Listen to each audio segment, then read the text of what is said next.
Good. There's more real, verifiable material here, including a real but non-criminal post-match scuffle involving Paredes. Here's the extended version, still fully grounded in reporting. Spain closed out the 2026 FIFA World Cup with a hard-fought 1-0 win over Argentina in the final at New York/New Jersey Stadium. And the match lived up to its billing as tense and bruising rather than a rout on the scoreline, even though the underlying performance was one-sided. Spain finished with an expected goals total of 1.94 from 20 shots compared to Argentina's 0.2 from just 2 attempts. And the game turned in Spain's favor in second-half stoppage time when Enzo Fernandez was sent off for a second bookable offense. From that point, Argentina played the rest of regulation and extra time a man down, and Spain dominated territory and possession without being able to find a breakthrough for a long stretch. Spain thought they had taken the lead when Nico Williams fired into the net, but the goal was ruled out for a foul on Otamendi in the build-up. Argentina's goalkeeper was the single biggest reason the game stayed level as long as it did. Emiliano Martinez rebuffed every Spanish attempt for long stretches and set a record for saves in a World Cup final with 11, keeping Argentina in a game they had almost no attacking answer for. Yahoo Sports Plus 2. The deadlock finally broke early in the second period of extra time. 39 seconds into the second half of extra time, Ferran Torres thumped in an 8-yard shot after Nico Williams beat 2 defenders and headed the ball across for him, and that finally broke down Argentina's resistance to secure a 1-0 win. Torres described the moment simply afterward, saying he didn't think too much and just shot with the power of the Spanish fans behind him. The win made Spain 2-time world champions for the second time in their history, 16 years after their first title, following Luis de la Fuente's side to a second star. Spain's manager was effusive about his players in the aftermath. Luis de la Fuente said it was written and we deserve it, calling his team and their fan base deserving of everything, and adding that his players had already asked him what's left to win, with the answer, only half joking, being September's Nations League match against England. The result also denied Argentina back-to-back titles. No country has won consecutive World Cups since Brazil in 1958 and 1962, and Spain's own post-game numbers underline just how comprehensively they controlled the game despite the tight scoreline. Soccerway +4. For Argentina, the immediate aftermath was raw and emotional, starting with the sideline itself. Coach Lionel Scaloni had to break up an ugly skirmish after the final whistle that involved midfielder Leandro Paredes, a chaotic scene amid the trophy celebrations that added an ugly footnote to an otherwise tightly fought final. There's no indication, however, of any formal disciplinary case or ban stemming from it. Scaloni's message afterward was one of graceful acceptance rather than complaint. They were the better side, that's the truth. But I'll cherish the memory of them, of what they achieved, and of the value of making it this far, Scaloni said, adding that the team had to accept defeat with the same grace they'd shown in victory. We are gracious in victory, and we must be gracious in defeat. Today, we are showing that we know how to lose. He also thanked the fans for their support through the tournament across Canada, Mexico, and the United States, saying the team had given it everything. TNT Sports +2. The composure of that public statement gave way to something far more emotional once he reached his formal press conference. A tearful Scaloni told reporters, "I would have never imagined, we would have never imagined, including my staff, that we would be in this place. So in order to continue, you need a great deal of things, especially resetting your mind, rebooting. Creating a group like this again, that is very difficult, that you can create again, and it's really painful. I am very sorry." Before exiting the room to his right, as the assembled press applauded, he told reporters afterward, "It is very painful. I am very sorry," adding, "I feel sad, but I am aware that we played our hearts out." The scale of the turnover facing Argentina going forward is significant.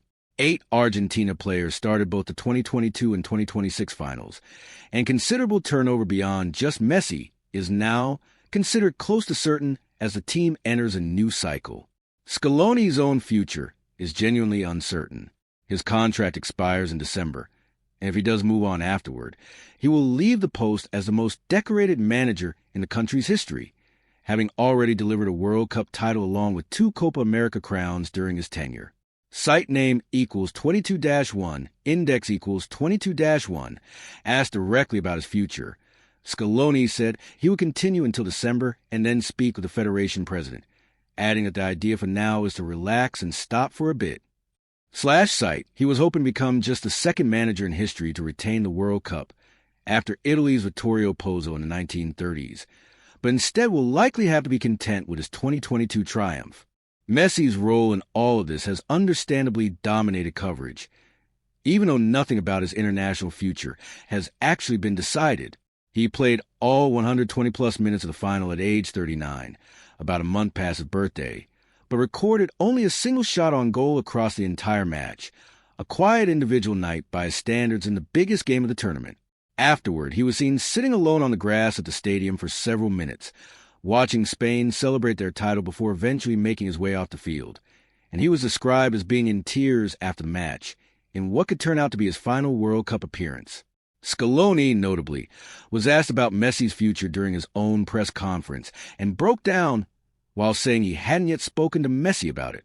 That image, more than anything official, is what fueled the wall-to-wall retirement speculation in the days that followed. But according to people close to the team, nothing sudden is planned.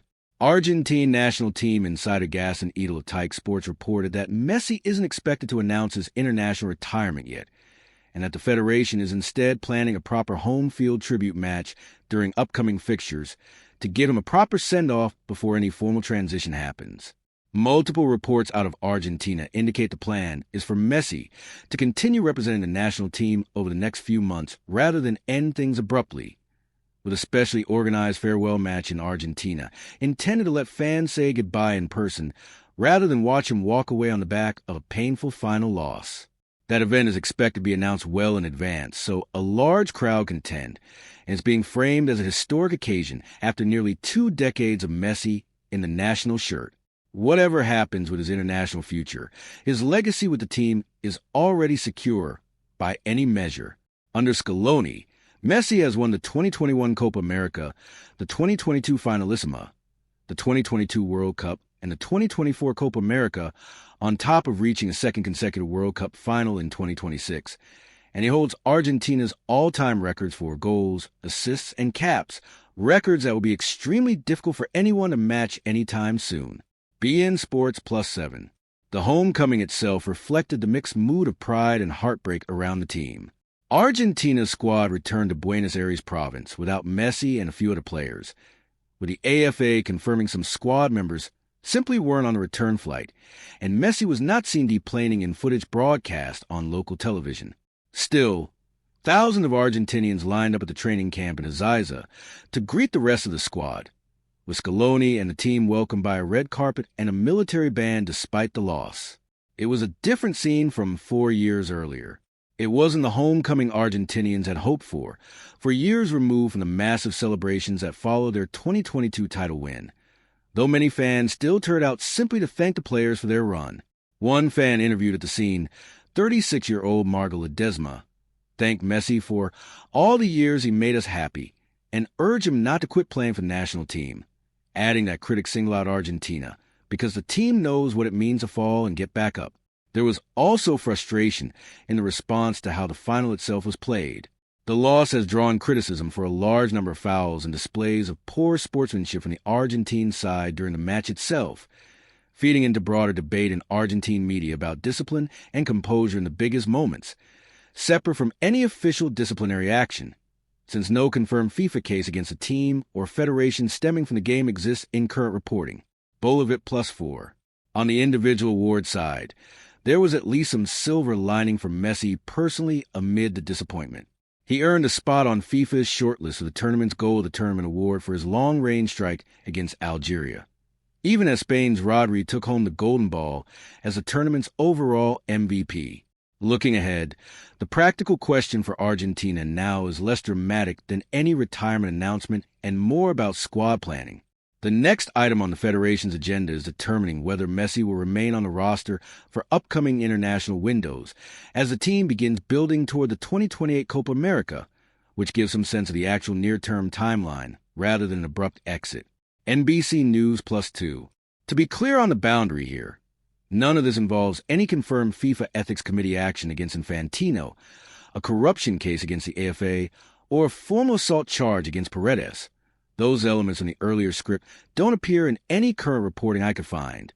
The real post-match incident involving Paredes was a skirmish that Scaloni personally broke up, not a documented criminal or disciplinary case, and I treat anything beyond that as unverified.